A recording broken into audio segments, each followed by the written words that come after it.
D'abord, il faut savoir quelle est la place de la vaccination dans la protection contre les virus. La vaccination en lui-même protège contre les formes sévères de la maladie, c'est-à-dire des formes qui vont entraîner quelqu'un d'aller à l'hôpital et de mourir. Donc la vaccination vous protège contre la mort. C'est ça l'objet du vaccin. Donc forme sévère, hospitalisation, mort. C'est ça la vaccination.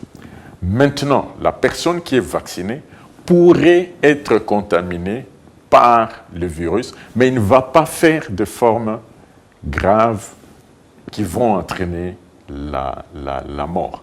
Mais le vaccin réduit la capacité pour que cette personne soit contaminée, mais ce n'est pas total.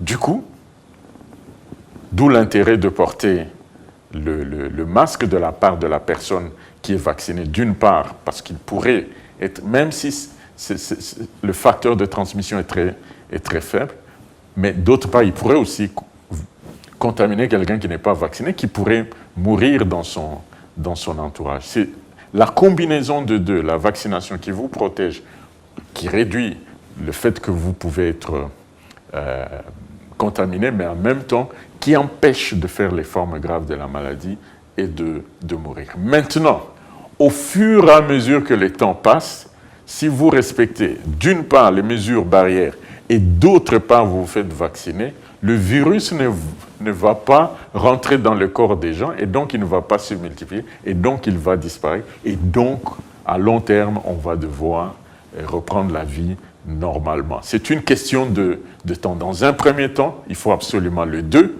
mais au fur et à mesure, si tout le monde joue les jeux, on se fait vacciner, on porte les masques et les autres mesures barrières, le virus n'aura plus où survivre parce qu'il ne peut vivre que dans l'organisme. Si on met en place tous les mécanismes pour qu'il ne rentre pas dans l'organisme, il va disparaître et du coup, on va devoir laisser les masques de côté.